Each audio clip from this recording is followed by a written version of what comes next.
Ame folile ambalma pema mama solemba na Boumabel page kan suina ambe boka ni video nke juna ni video tellement di balma munu be snokola aye ni name amunu be na ogdalendo ni nisonja ko badi kala sa aw kelingelen bema fan stop Boumabel Jawara président be margo ka foli dima kabri franci qu'il faut ka femie et ka vice président no général Cissé ka fo Cissé Kani Tché, Kani Baraji, le vice-président, les jeunes Cissé. Mamadou Jawara, Amas Nogoni Watina, Anaka Alimentation, Obinyona, Adamso, Jami Keita, avec Paris, Okmana Fogata, c'est Américain, Karito Flan, Ambe Foli, Bilibili, la Sou, Bema, Fogata, Bla, Okmana Jawara, la États-Unis, les politologues, Segutungara, Kafoli, Diman, Kabri, États-Unis, Amara Sila, juriste chercheur, Akafoli bien. Chamar Keita, Ambe Foli, Bilibili Dama, Docteur Alain Boukoum, Kafima ki i bismillah kaw fo ka awol mondo dante foli mina balma aw manake yoro ni ye anga armée Mali aka exploit belebele do ni ame fe ka mina sa awma mais yano che amba fo ay ka fo démenti do bien ame fe ka minda aw kluka ka donc ka fo ko o kuma min kum fora o ye galo en folo yana nga do anga video kono image do ba yala barsabla o ba to ke sisa ni attaque min gara Burkina ubo attaque de Tassan kana oda femme Mali armée o de attribuer Mali armée la o bi ka kessa ni Burkina ro mi attaquera ni ye Burkina dugu do de mbalmaw amba fo dugu mi yere ni yoro jante ama jan Mali yere dugu do la ko seribala ama jayena mbalmaw amina nya fo ka fo ko Burkina dugu do wable ko fara gourma attaque do de kera en Burkina o yota ko da Mali la ka fo ko o kera Mali la o ambo garanti ga fo amado video kono de o de ni Amado video kono mais ni tanga video re objectif de ni ye ka foye galon mun beti ga tore kera sita Niger ale ni Burkina ni attaque mun kere bo ta ko attribuer o ko ko di fo Mali la wa ko ye victoire ke Mali la ba sabla do to fo ta so Mali ko la sita amina mu yera da akloka no te dore ni ye ambalman do ka témoigner terrorisme ku ngamine o kelen ngamine aye kile ma do ka terrorisme bolo mbalmaw anga armée ka avion bugububakan ningara seribala mara kono ala yake anga chew uye ni tigi sauver ne ba nyina aw fe akani manga name abe témoignage munke ay kile tan jade ko o ene mine o wenne ko ne former sura so former ko boko ne be enquête de la nana do cela no ne be ngachila ko ya ko ne sura so ene mine ka tan no condition ne mine dene do afe 16h kunana siri wala ni shebu du dara la siri wala krefe ngwa chan parce min bi moto tigo ga chama a moto tan don bu abega ma nyon ta flafla mo lu kuntu bula aish mo lu kuntu bula o ala mine lo mo mra do bo kon ya nya siri ga tana ka tan siri jolo wala ni bi balodo balabala ka ta dama yen on bodu en ang me kenama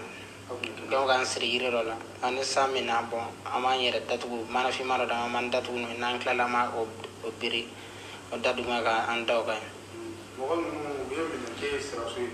no me na we me fa sira so bo kono kulu mana sira so soro lu ba fa de yo sira so fa kono era fa fa la kono fa do de ma se fa lo kono fa do sira ne fa o me muna o lu be sira so fa me kula wa o me mu sira so o ga mi fo ne ko sira so ba me dine ma ko parce que ko mal fama ba me dine ma ko sira so go de ko lu du me dine ko re kam donc le dine la e ga me li kona bo go be de du ga dine na ma so parce que wati be na kuma fo ne no ne chrétien ne se ga to ga dine e ko me se ko fa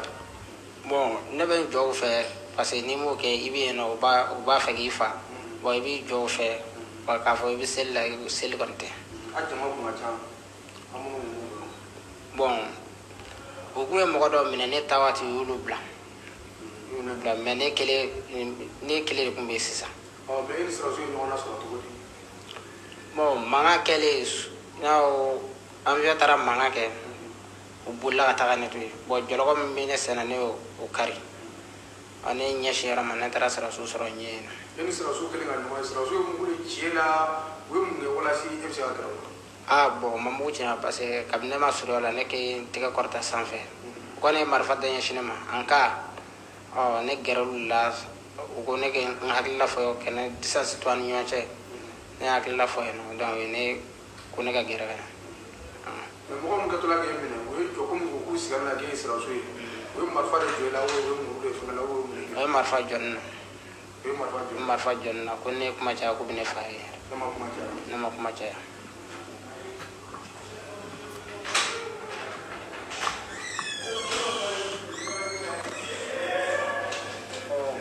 kuma jumɛn bɛ bolo ka ɲɛsin mali siraso ma ani jamana kɔnɔden tɔ. bon mali siraso cɛ yɛrɛ la u bɛ baara la parce que n'i y'a ye ne yɛrɛ sovera ne b'a fɔ ko mali siraso ka baara don mali siraso u taara attaque gosili min kɛ yen nɔ o de ye ne yɛrɛ sove sinon ne yɛrɛ kun ɲɛ b'a la ne u bɛ ne fa de. e bɛ sisan joli la bi. ne bɛ sisan 27 la. e ɲɔgɔnna fana bɛ ni minnu bɛ ani mɔgɔ wɛrɛ minnu mun ka kɔrɔ ne ye e bɛ se ka wele k'a jumɛn de lase u ma. bon yan wa bɛ o cɛ la yen. jamanaden bɛɛ lajɛlen fana ye ɲɔgɔn maliyɛn komi e yɛrɛ waati b'u bolo e yɛrɛ y'a dɔn sisan k'a fɔ ko n ta tɛ diinɛ ko ye sabula n'u ko k'u bɛ siraso faga siraso yɛrɛ fana silamɛw bɛ yen donc e bɛ se ka welekan jumɛn de lase bi denmisɛnninw ma u ɲɛsinnen bɔlen to jugulamɔgɔ ninnu ma. bon ne kɔni bɛ se ka min ɲɛfɔ ye dɔrɔn ko hakili to yɛrɛ la o jugulamɔgɔ ninnu kana don yan parce que u b'a fɔ u ye silamɛw ye silamɛya jogo t'u la silamɛya jogo t'u la min kɛ ale kafiri t'a kɛ. awa n balimaw nin ye k'a fɔ a ye ko mɔgɔ ko b'u la mɔgɔ ko b'u la u ka mɔgɔ caman bɛ yen mɔgɔ t'u bolo bilen tugun a tɔ nana kɛ sisan u bɛ don kariw de kɔnɔ ka mɔgɔw lajigin k'i ni surasiw bɔlen don ou bien i surasiya bɔlen don u b'i minɛ k'i fara i kan u ni élément fɛn fɛn nana plus de 625 éléments o de tun bɔra Sudan ka na minnu tun kan ka na renfort la ka na Mali tɔ daji depuis armée malienne ye Sogolo Sola mara kɔnɔna la ni gosili kɛra yen Sola fana ɲɛfɛ tuguni ni gosili fana kɛra yen an b'a fɔ o tuma na tɔ fɛn fɛn tun bɛ lamunu na a terroriste bɛɛ bolila ka taa nɔ la u bɛ ka don Buguni bugu du ni du de sisan ou bien n'u donna u mana mɔgɔ sɔrɔ o tɛ mɔgɔ faga bilen dɛ u b'i minɛ n'i ka bon i ka ja u b'i minɛ k'i fara u yɛrɛ kan nin ye k'a fɔ aw ye aw bɛ kan jumɛn dɔn Mali kɔnɔ ko misiri tɛ yen aw bɛ commissariat jumɛn dɔn jamana in kɔnɔ ko misiri tɛ yen hali ni sɔrɔsiw bɛ poste la hali n'an ka polisiw bɛ poste la hali ni gendarmew bɛ poste la u bɛ seli n balimaw an bɛ fɛ ka min fɔ aw ye kɛlɛ min bɛ Mali kɔnɔ diinɛ ko kɛlɛ tɛ dɛ tellement que tubabuw bɛ fɛ ka don ni mɔgɔw ye ka na an ka jamana ɲagami k'a da an ma u bɛ fɛ k'u profiter diinɛ ko la jɔn bɛ se ka silamɛya fɔ Mali ye Seku Amadu Seku Sala n'a ɲɔgɔnnaw fɛn min ye o tuma na Elhaji Umar Tali ye diinɛ fɛn jumɛn bɛ yen ka fara an ka alimamibaw kan mais c'est une manière u ye terroristes ladon à travers les pays membres de la CEDEAO mercenaires donna fan bɛɛ fɛ u b'u profiter ko terroriste a y'an balimakɛ ka kuma lamɛn Seribala mara kɔnɔna la u y'a minɛ k'a siri k'a da ka tila k'a fɔ k'a sɔrɔsiya bɔlen don hali ni sɔrɔsi tɛ ko élément ko manque b'olu la nin kɛra Seribala de dɛ wa an bɛ don min na ko bi u ka élément fɛn fɛn tun bɛ yen fɛn fɛn n'a nana Niger fɛ n balima a bɛɛ bolila ka taa armée malienne monte en puissance armée ni fanga dɔ bɛ ka nalen bi terroriste fɛn fɛn bɛ yen min sara man bon a bɛɛ taara wa denmisɛnnin minnu b'u bolo fana olu fana bɛ ka sara faux billets de la dɛ Faransiw bɛ ka faux billets de dilan an taara u b'a bɔ yɔrɔ min na faux billets de dilannen b'u bolo nanzaraw ka taa di terroristes ma terroriste minnu balola n'u k'u b'a essayer k'a fɔ k'u b'u ka wari dun k'u bɛ segin ka bɔ u bɛɛ y'a sɔrɔ u ka wari ye faux billets de ye ja n'an ma bɔ CFA la fo k'an san ni terrorisme kɛlɛ an tɛ tila la nin ye prévu de y'aw bolo tan an bɛ don min na ko bi 500 véhicules marque Kia u y'o de ta k'o di Niger armée ma marque Kia min ɲɔgɔn bɛ an ka sɔrɔsiw bolo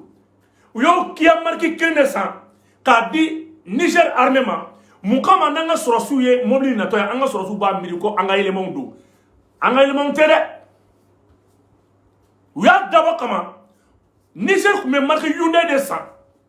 en général a tun b'o caman de san mais u taara Corée du Nord Corée ndara Corée Sud Corée Nord do qui a usine me dugumina ou tara ka maki kene 500 véhicules ou bina Mali drapeau ka beka ni be jamana en kana lafiya en balma ni be jamana kana lafiya anyam balma ke mtaka la sanengra seri baladi o de aka mi min foyi ni tsotia foyi ko Mali kele ko terrorisme be terrorisme do galondo c'est le mercenariat ministre kele o no dona kan baran nunu ke uni aba fo mi made ko oni mo mo be rapport kuntan sebela kana foye de ni e jadi si de ni e toro si de ni e dugude de o be doni olu de ba bedo olu be doni be nunu me ji bomi o be carbran bomi mission mi re kunga na Mali re sumaya ko e na ko zeni ga mission na mi na so zeni ga mission me dugo la shi do sumaya aye Congo tay Congo lo re de wula ku jo yere Mali on na ma wuli kan jo re ministre ma anga dugu ti ga dama anga du ni akopane ni te surasi koye ni te président koye ni te mouachika koye anya ni be fara nyonka ministre be yoro anga tan danye srala ou be doni mo ye tandi anga ta tourisme ni yoro ni chité les soi-disant ministre en rapport mon sebe 33 civils quand on fera comme Mauritanie quand on fera fem make amake ala nyina make kira nyina make nyina wa ubala je frontière daw be fon ou be tuer de kay ka imputer armée malienne donc ami min foye mbalmaw ayef to anga faranyonga mouvement fem be aya to anga nyoni anga faranyonga wallahi gouvernement se ka ministre nga mission ba am du dew ne kanga wuli ka faranyonga ka ke kelenye ni yoro kilena wallahi même Mali leader religieux wili parce que les Maliens à 100% 99% sont religieux et même Maliens ta kemo bi kono to konto be dîner dollar ikra al-islamia dîner o akra chrétien yo ikon be dîner dollar Mali don baw ay wuli aka bla Maliens nye wallahi ko imbora